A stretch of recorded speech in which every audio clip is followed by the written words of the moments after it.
Welcome to the show, my How to Buy a Homies. This is the ultimate house hacking episode. Oh, my friends, we've got a big time home buying hack, and to use an incredibly overused saying these days, this is an absolute freaking game changer, especially in today's high interest rate market.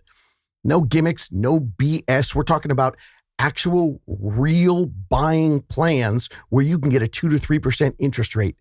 And it's using a rarely used assumable loan buying program. The reason it's super rare is because, well, most realtors don't know jack cheese about it.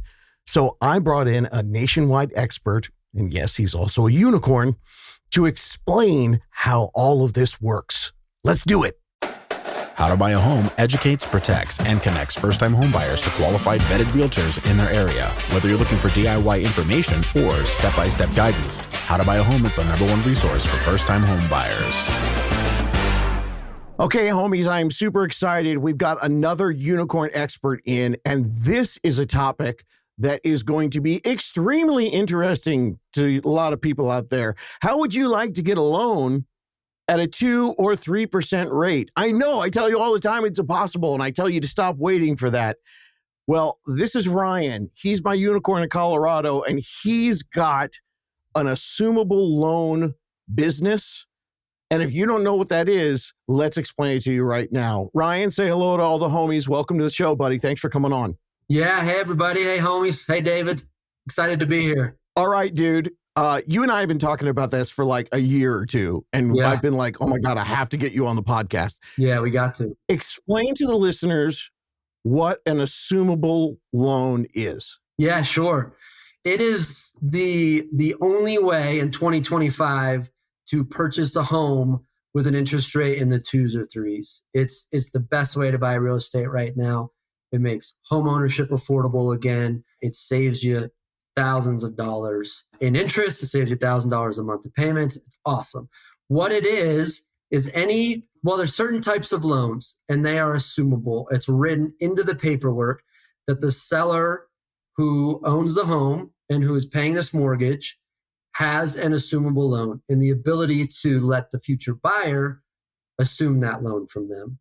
Okay, so when we're talking about assumable loans, we're talking about the seller of the house that we want to buy. They have the loan and we're just taking over the loan for them? The seller is transferring the loan into your name as the buyer. Awesome. Everything about this loan, the interest rate, how many years are left on the loan, the payments, the loan balance, everything about it gets transferred to the buyer's name. Wait a minute. So if they've been in the house for 5 years and at that 2 or 3% interest rate, the payment is lower than what you would get on a 30-year fixed new loan at 7%, then I'd be getting a lower payment and I'd only have 25 years on the loan? Yeah. And you've paid, the seller has paid off the highest interest years, right? Those first 5 years, you pay more interest than any other time on the loan. And yeah, that's already been paid. And you're starting at year 25. Okay, wait a minute, dude. You and I have talked about this for a year and we've never talked about that. I didn't realize that. I did realize that the beginning of the loan, if you're paying $2,500, it's like $2,000 of that goes to interest and $500 goes to your principal. The bank looks at it over 30 years and they collect all your interest with a way higher percentage on the first few years. You're telling me that if I assume a 25-year loan that I've missed all those giant interest grab years? Yeah, exactly. Not only will you pay on average $1,000 less a month in your mortgage, but you're going to spend $80,000 less in interest in just the first 5 years alone.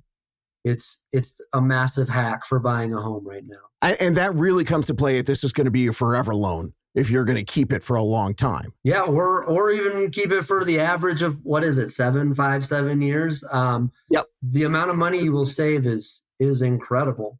And the amount of principal that you'll pay down on your loan is 10 to 12K on average. Obviously, it depends on the loan amount and the interest rate, but you're paying down almost double the principal every month and every year than you would with the rate at today's rates.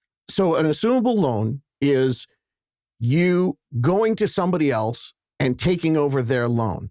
So how many of these are available out there? How does it work? How do me as a buyer, how do I do that? Yeah.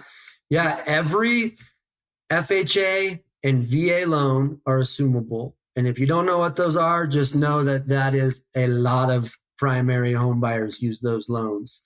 And so there are hundreds just on the Front Range of Colorado, where I specialize, that are assumable loans on the market, sellers trying to sell. And so how do you find these? Well, there's a couple of different websites that help you find these. They basically take all the VA and FHA loans and they match them up with what's on the market, and then they put them on a map on their website. Well, my website does that, theassumableguy.com. There's a couple other ones. All of them are using slightly different data, and so they have slightly different properties on there. Okay, wait, let me pause you right there. Yep. So there isn't a national database. This is something that rad people like you created a website for. I can't go to assumables.com and the government's not going to tell me. You go and grab it and put these together. Yeah, exactly. Yeah. Yep. Interesting. Okay, so keep going. So you've got a map and you spend a good portion of your work time finding these. The same way that I would go into a neighborhood and try to find the best homes for my buyers, you're doing that, but you're doing it to find the best home with the best interest rate. Yeah, that's one of the biggest values, right, that I'll add is finding those properties. But finding them is actually not that hard, because there are a lot of big websites that are doing this and finding it. Okay. I mean, obviously, we just ran through the benefits of why these are awesome, right? But there is some extra challenges associated with them, and I think it's reasonable to share those so that everyone has reasonable expectations. One of the biggest challenges is timeline. These sometimes take a little bit longer to close. 45 to 90 days is about the average, whereas the average with a new loan would be about 30 days. So timeline's a little bit longer. That's one. Wait a minute, hang on, pause again. Yep. See, homies, this is why we do our preparation so early. If you know that this might be something that you'd be interested in, you could start looking at these homes 3 months before your lease is up or that date that you've chosen, and you'll be ready for it.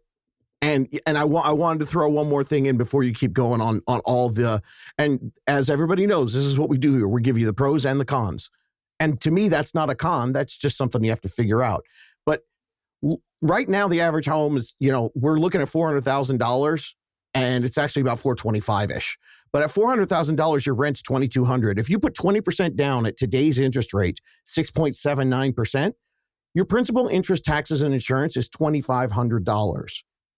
If Ryan or someone in your area can find you an assumable loan at 2.75, which he tells me is kind of the average, the payment's $1,700. $1,700 versus $2,500 a month. So the rest of the things that Ryan is going to talk about right now, they might be like, oh, that's going to make it hard. Yeah, well, it's $800 a month. That's worth fighting for. Okay, talk to us. Keep going. Yeah, exactly. Sometimes it's worth a little extra work or hustle to save a bunch of money and afford a home, right? Maybe you can't afford a home otherwise. Okay, so I was talking about some of the challenges of the assumables. One is timeline, right? They take a little longer. One reason for that is that a lot of the lenders that are servicing the seller's loans, right, do not have assumption departments. They don't make much money on these loans, letting someone assume them. They don't have departments. They're not incentivized to make it efficient. These banks would love, right, that loan to be sold, that home to be sold in a conventional way, the loan repaid, and then they can free up that money, the bank, and go reloan it at 7%, right? And so they're not super incentivized to make it easy and to make it fast. However, in the FHA, in the VA, and in the USDA, it's another type of loan, in those three guidelines, they give the seller, they entitle the seller the ability to let a buyer assume the mortgage when they sell it. And so if these servicers tell you no, or tell you to go away, or tell you it's not possible, they will lose the ability to service VA, VA, FHA, or USDA loans, which is more than half of their business. And so they're going to make it a little difficult, but they absolutely have to let you do it if you qualify. So this is why it sounds like a secret when I'm talking to you about it, because as we talk about it, 87% of realtors quit in 5 years and 71% of realtors didn't sell any homes in 2024. So the realtors, when they hear no, they think that's the answer because they're not trained well and they don't understand. So that's amazing. Yeah. And so the VA loans are the zero down loans for the vets. The USDA are the zero down, more rural loans. And the FHA loans are the ones that I tell you guys about all the time. That's the 3.5% down that most of the first-time buyers that I've worked with for 20 years use. So Ryan, what do you do? I'm going to get into the weeds here, guys. We're going to get into the details. What do you do specifically when you're representing a buyer and the seller is selling a home and you know it can be assumable? Is it you? Are you doing that for the buyer? Are you calling the lender to figure it all out? Yeah, I mean, this is the biggest value that I add, right? Is that for the last 40 years, interest rates have been decreasing. They've been going down, and assuming someone's loan from the past has been irrelevant. There's been no reason to do that because you can get a new loan for a lower rate. And so lenders, mortgage servicers, agents have forgotten about this, right? It's a relic of the past that is now coming back into play. And everyone is relearning how it works and the rules and setting new precedents, and all of that is happening. And so when I find one of these properties, I send it to my clients, and then they come to me and say, hey, that one's interesting. The down payment works for me and the interest rate works for me. Like, how do we do it? I call the agent and say, hey, we're at a buyer that's super interested. We'd like to assume the mortgage. Have you done that before? I've closed 7 of these last quarter. They work. They're great. Like, have you done them? What concerns do you have? And so being able to leverage the experience and immediately tell the agent, I've had success with these. You can have success with these. What questions do you have? It totally opens them up to to be able to have a conversation with me and talk about any concerns or rumors or misconceptions they have, because there's so many out there. And we could go through some of those, but being able to get in front of that and help the agent understand that, the knowledge you're working with is probably a misconception. These absolutely can happen is the biggest value that I add to clients, and the biggest reason that we can help make these be successful. 2 valuable lessons in what you just said. Everybody rewind and go back and listen to that. Here's the 2 things. Number 1, real estate agents, because so many of them are part-time and so many of them they say they're full-time, but they only do 3 or 4 transactions a year. They only know what's happening right now. I can give you 1,000 stories about how that happens all the time. So many that my dog is barking in the background because he hears about them too. But the other big thing that you said that is so true with what happens is you just gave a great commercial for why you need a unicorn buyer representative. When we know more than the listing agent, they love to sit back and let us do all the work, even though they're getting paid the same and sometimes more than us. So that's why just grabbing an agent off Zillow or off Redfin, you could end up not getting these incredible hidden deals that nobody knows about. Yeah. You and I have talked about down payments. Now, not all of these work with a low down payment. Is that correct? Explain how the down payments work. Yeah, that's exactly correct. And another word for the down payment is the equity gap, and I'll explain what that is. But that is the down payment. And so if the seller has no equity, there's no down payment. If the seller has a ton of equity, then the down payment is massive. That equity gap, which is the down payment, is the difference between the seller's loan and the purchase price you're under contract for. So if the seller's loan balance is $400,000 and they're trying to sell their home and you make an offer at $425,000, you're going to have to come up with that difference between the loan balance that they're giving to you and the $425,000 that they want. And so it works as seller transfers 400K loan balance to you at 2.5% interest rate. You give the seller 25K cash. You get to buy this $425,000 home. And so that equity gap is all over the place. Sometimes there's zero. Sometimes it's, the home is actually decreased in value, or they overpaid for it and it's like negative. And sometimes it's a couple $100,000, right? What's great about this, though, is that I work with a lender that's willing to, if you put 5% down, they will lend you the rest of that equity gap. So if there's a home you love and it's $400,000 loan balance, the purchase price is $500,000, and you have a $100,000 gap and you haven't saved $100,000, all you have to put is 5% of that 500, so 25K, and then that lender will loan you the other 75K. And so, that's how the down payment works. And that comes at today's rates. That second mortgage comes at, they're in second position, so it's going to be a little higher than today's rates. But yes.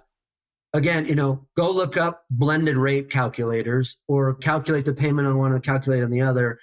If you have a $400K loan at 2.5 and a $75K loan at 10% or 9%, then that payment is still less than like if you had got a 4% interest rate, right?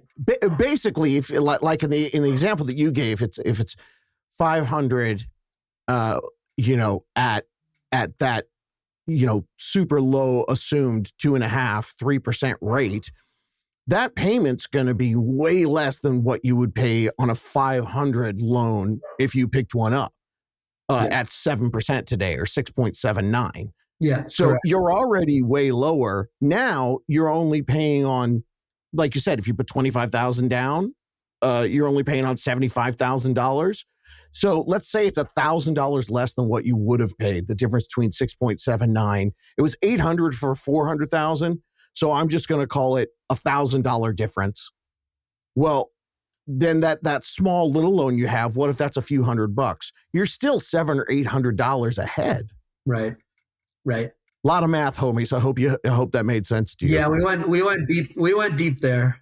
Yeah, but it's good to know. Not even though there's a large volume of these homes, not all of them will have the right down payment because that down payment is based on the equity gap. There's a formula you create for each home. Yeah. Yeah. And the biggest reason that I said that, David, is not to get all into the numbers there, but one of the biggest misconceptions that people have is that sellers with low rates are going to have a ton of equity, and I don't have enough money to pay that equity gap, so this isn't for me, right? But it is. And because a lot of them don't have that much equity, and the ones that do, you can put 5% down and get a second loan, and it's still a big win for you.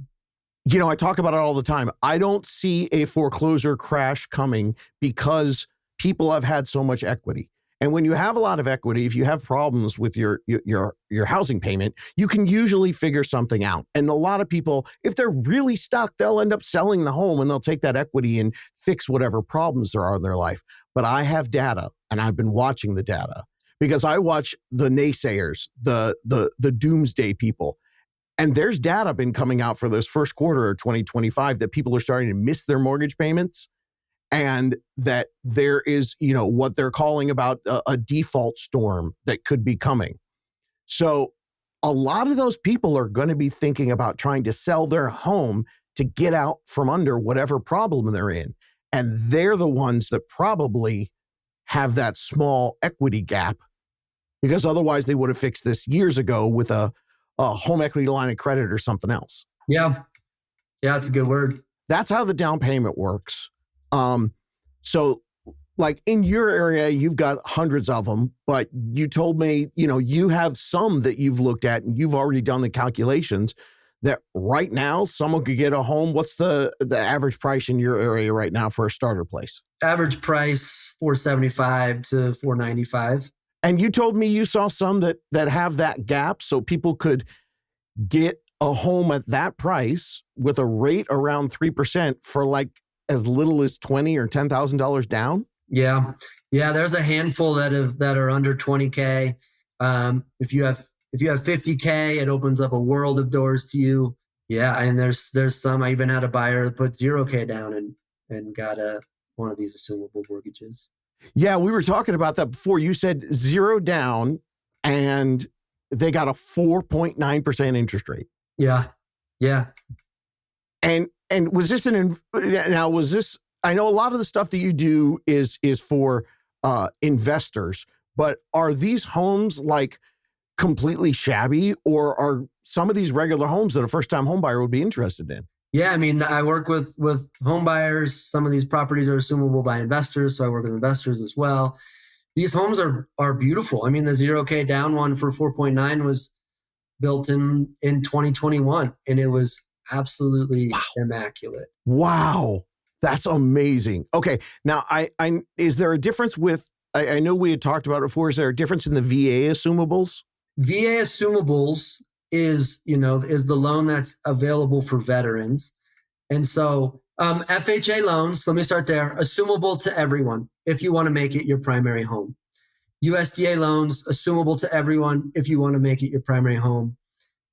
You're not going to find a lot of USDA loans in the cities because there's stipulations on those, and they're for rural homes. Yes. VA loans. This is a massive misconception. A lot of real estate agents, a lot of buyers that have heard of assumables, a lot of sellers think that VA loans are only assumable by other veterans, and that's not true. Non-veteran can assume a VA loan. A non-veteran can assume a VA loan. Absolutely. Wow.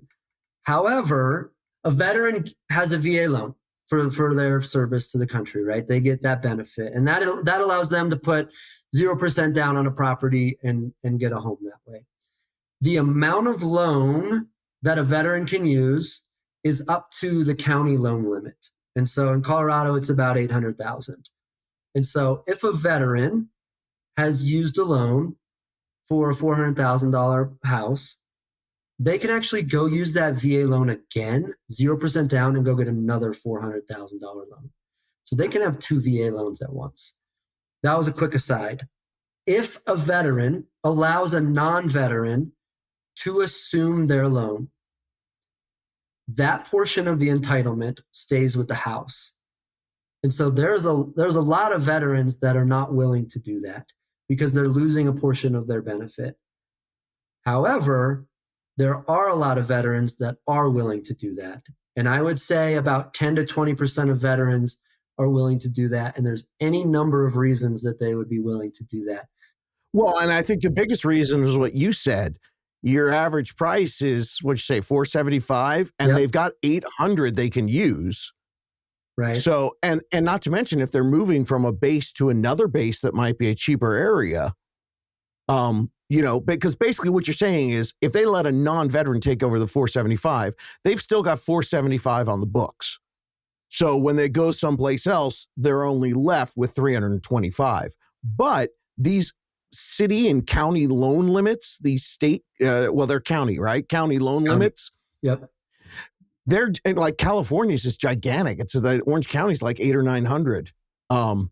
So that's one of the challenges. But like you said, the same way that you've got a list of hundreds and you narrow it down to the ones where it's 20,000 or less, and that's a handful.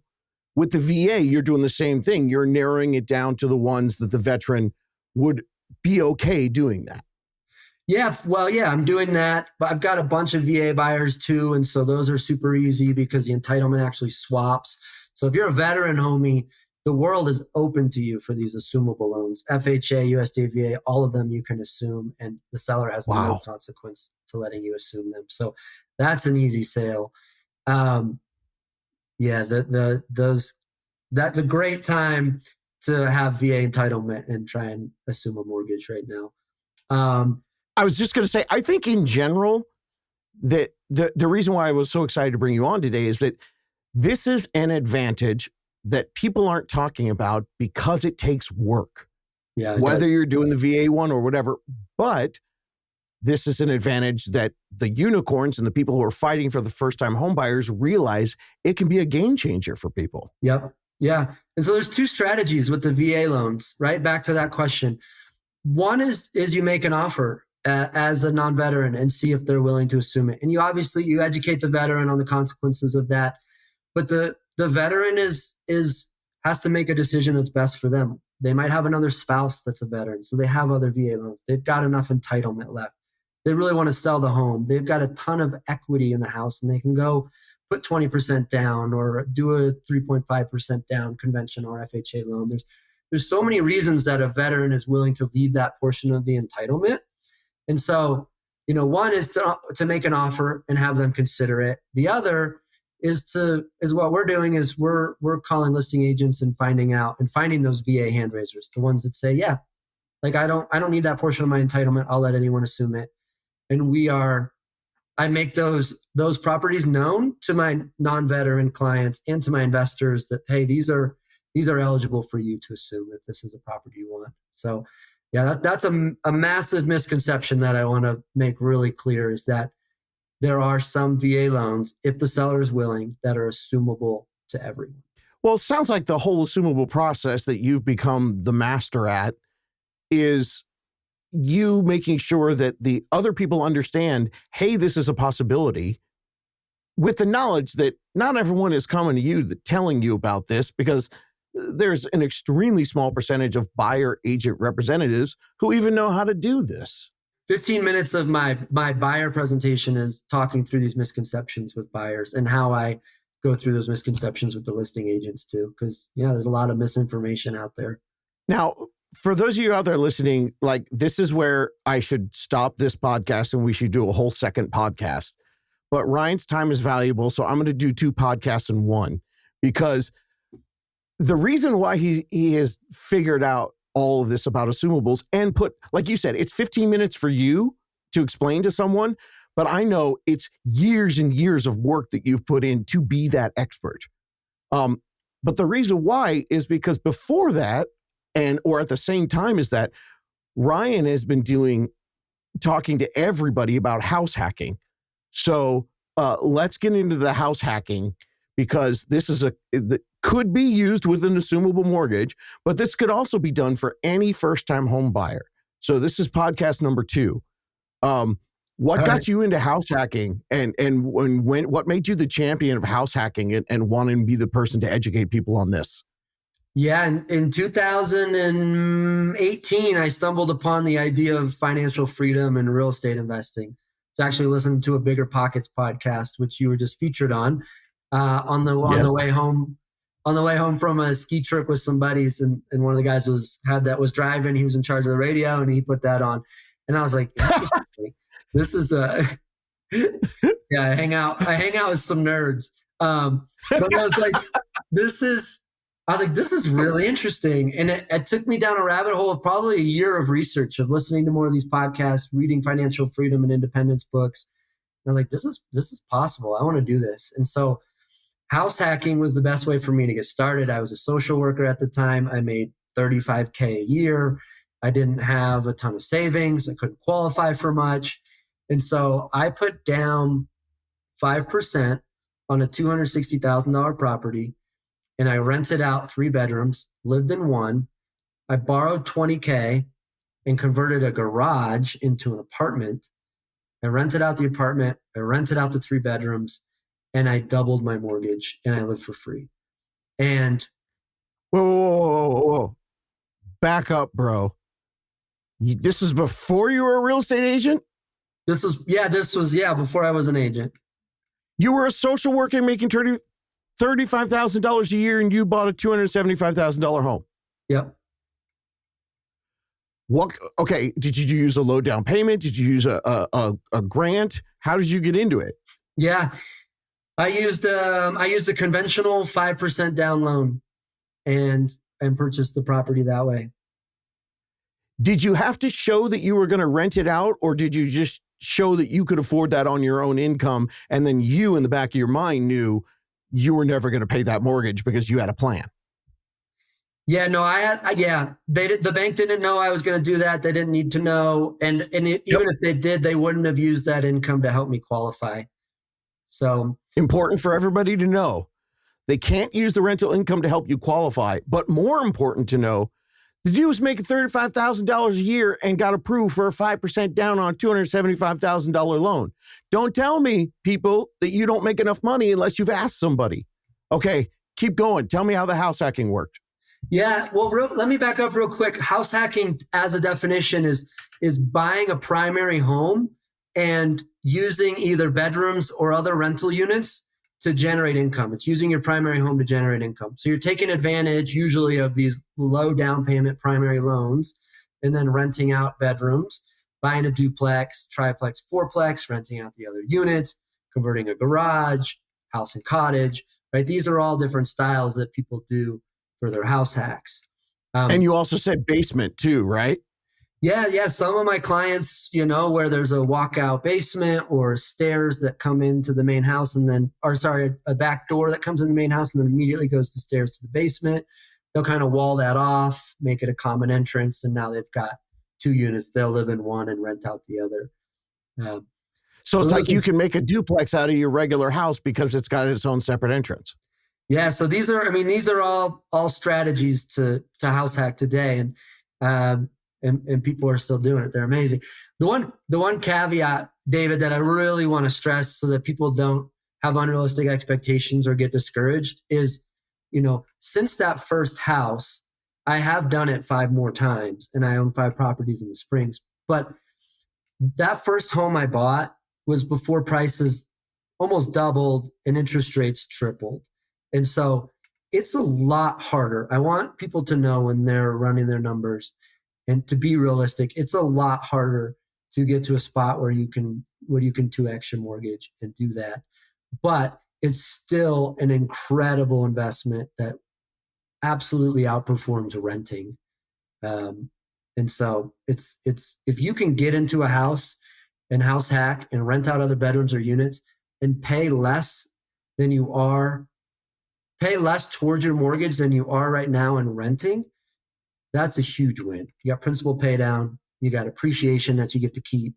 And that's a massive win, even if these home run deals of the past are a little harder to find right now. But, back to assumables, if you do an assumable, it could still be possible today. The same way that we talk about first-time homebuyer grants and programs that you can stack a couple of them on each other. Imagine doing a house hack with an assumable, because that's the thing. We're not going to BS you. Ryan's not selling a seminar on how to do this today. That's what most of the time you hear about this stuff, someone's trying to sell you a seminar. We're just telling you this is the way to do it. And so we're not going to sugarcoat it. He's telling you, yeah, that first time, 5% down on 275 with just a few roommates in it, it covered his entire mortgage.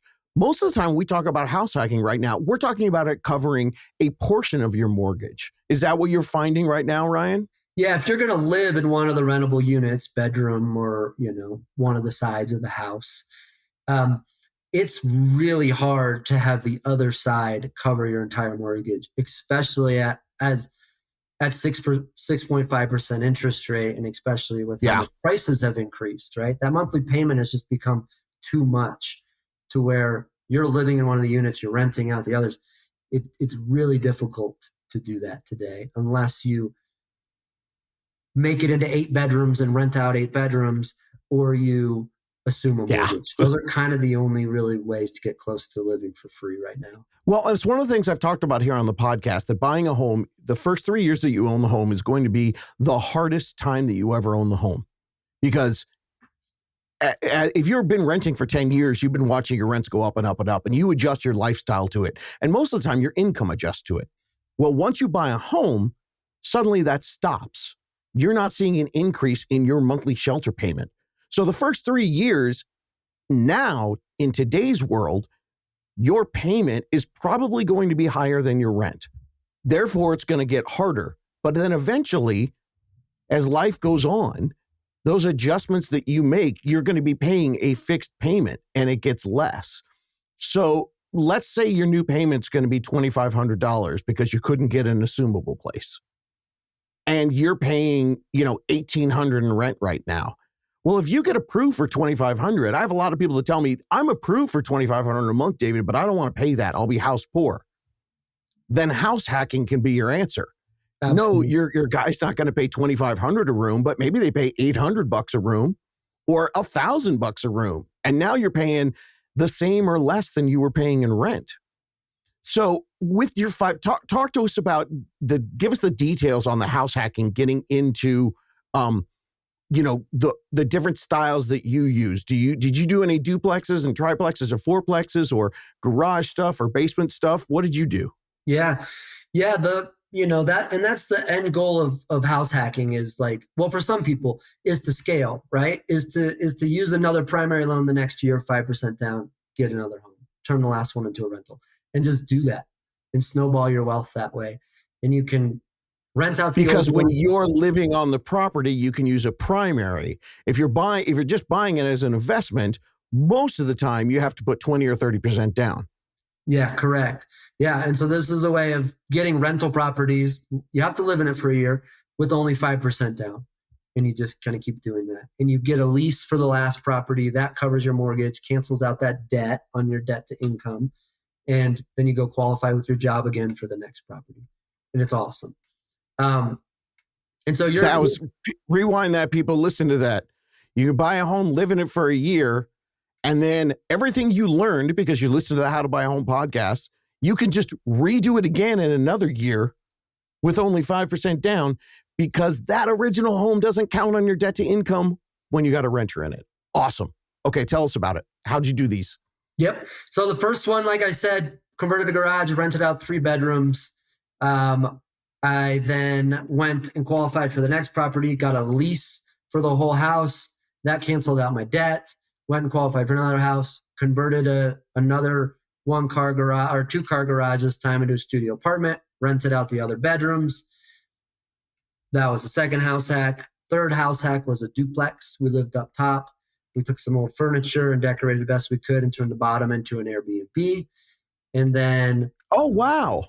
How often did you rent that out? Well, it's different occupancy based on the seasonal. It's pretty seasonal in Colorado Springs. And so the summers were amazing. Yeah. It probably made $4 or $5K some months in the summers. And it made like $1,000 in the winter. So it's seasonal, but it does But you well. had that plan going into it. You were like, let's do the duplex and let's do the Airbnb thing. Yeah, exactly. Yep. That was the whole plan. And then fourth one was a duplex. And then the one I live in currently is this awesome house that we love. And it checked all the boxes for Jennifer and I, my partner. And we converted the basement into a 3-bed, 2-bath apartment. And that pays a lot of the mortgage. And we live in a spot we love over by the mountains. So as you scale, you get more and more comfortable doing more renovations. You get more and more comfortable stacking money and taking HELOCs and paying for some of these things, or figuring out how to borrow money from people and pay them back at different interest rates. And you just learn more and you get more creative and figure out a way to make it happen. What's interesting is a lot of times when I talk about this and explain these topics to people, like the 23, 24-year-old single person gets stoked. They're assuming that they're going to, I said assuming, they're assuming they're going to live a single person's life with roommates for a little while. Yeah. So then they're like you and they have a nerdy friend who plays something in the car. And then they go, well, why don't my roommates pay for my stuff? But this is really interesting. You've taken this to a sophisticated another level. You and your partner. Most of the time people don't think that's, and you're not like some crazy people living in like 400 square feet because you're thinking about how much money you're going to make in 10 years. You and your partner live in a nice place, but you just figured out how to actually use the basement into a 3-bedroom.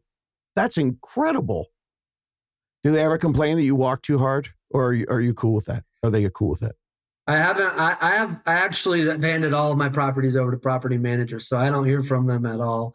Right? Like they're right below you, and you're like, dude, don't call me.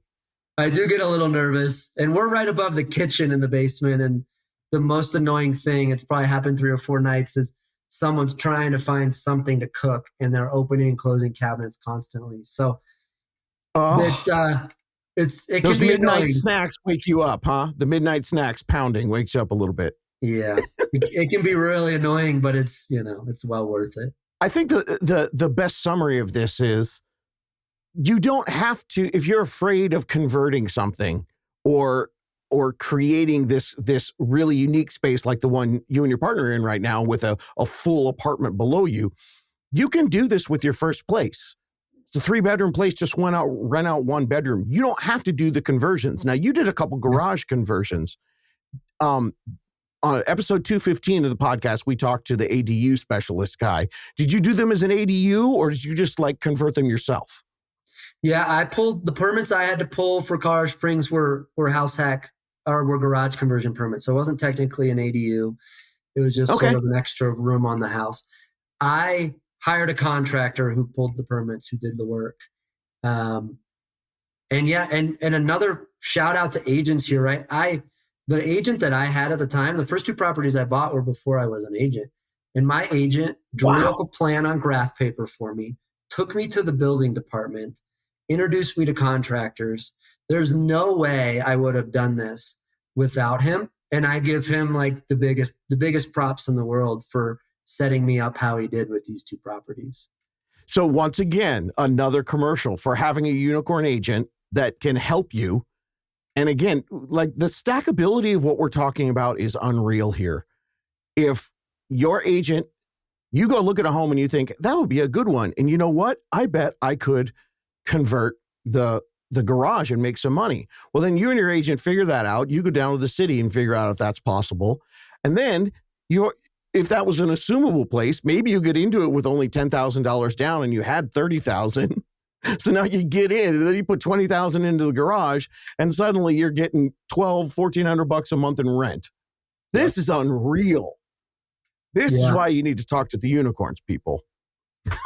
So how has house hacking helped you as a representative and an advocate for your buyers? You have all this personal experience. Do you share this with your people, and have any of your clients decided this sounds like something they want to do as well? Yeah, I mean, absolutely. That's why I was doing social work, got the 2 houses, transitioned to software sales, did that for a couple of years. And then as soon as I bought my 3rd house, I quit. It covered my income, or it covered my like expenses, which I had kept really low. And I was like, I'm going to leverage my experience and I'm going to become a house hacking focused real estate agent that helps other people do the same thing. And so, yeah, I've had clients convert basements and garages and rent out bedrooms. And I am there to walk them through all of the challenges of how to make that happen. So the house hacking was the original intention for you. And then what it sounds like is that because no one was talking about assumables or doing them anymore, you saw it was just another tool in your tool belt and you added that to the house hacking. Yeah. So what I did, I've got the House Hack Colorado Springs as one brand, right? And that focuses on house hacking in Colorado. I have the Assumable Guy, which is the other brand, and that's assumables up and down the whole Front Range of Colorado. I was working on house hacking and it was working really well. And clients were excited. They could buy a home. Their exit plan, right, that we would think through, how am I going to rent this out so it covers my mortgage, so it cancels out my debt? That's always something we think about. It became to a spot where prices had increased and interest rates had tripled, that there was no exit plan that really worked to cancel out that mortgage so that they could then go qualify for the same purchase price for another property. And so I was like, man, the biggest goal for a lot of these house hackers is to scale, is to go get another one, but we can't do it. So I stumbled upon assumable mortgages a year and a half ago. And I'm like, this is the answer. Like we're Marty McFlying these rates, right? And you know what? I thought about this reference, and I know that the first-time home buyer is getting older and older. And so I hope they get this. And if they don't, then it's like, then great. You're getting a home way better than, the new average home buyer. You're way young. You don't get this reference. Good for you. But if you do, right, we're Marty McFlying those rates. We're time traveling to 2020. We're grabbing this 2.5% interest rate. We're coming back to the future with that rate, keeps our payment low. And so that we, if we want, can then turn it into a rental, cover that mortgage, cancel out the debt on our DTI, and go get another house. And so I was like, this is a way to help my house hackers. And then as I went more into that and became the expert in this space, I realized this is just a great play for someone who wants to buy a house now and can't afford one, or wants to save a bunch of money on payments, or a great way for an investor to make rental properties make sense again. And so, yeah, it was perfect for helping my house hackers. And then it kind of transitioned into a whole new brand inside of my business as I learned more and more about the opportunities on the assumable mortgage side. Well, as a dad of an 18-year-old who has a Back to the Future poster on the wall, I think it's translating a little bit.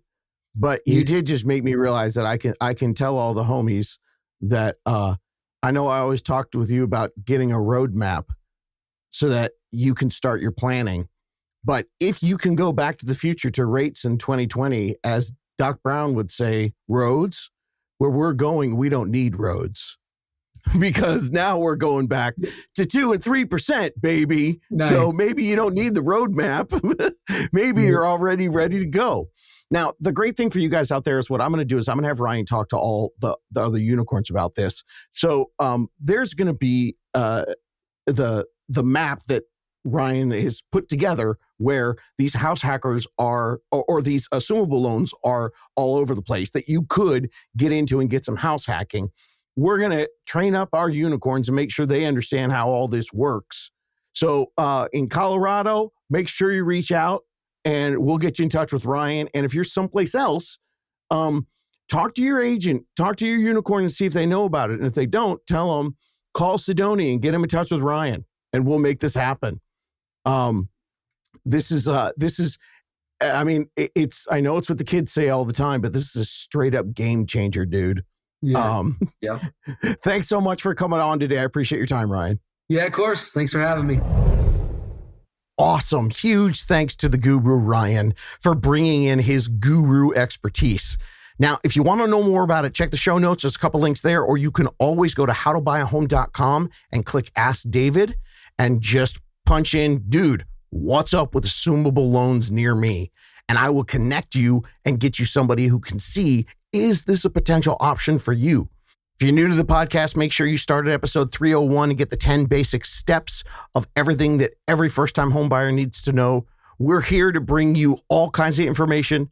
Check out the YouTube channel where we're dropping videos once a week now on different pieces of the housing market. And of course, as always, lots and lots of information for first-time home buyers from beginner to super advanced.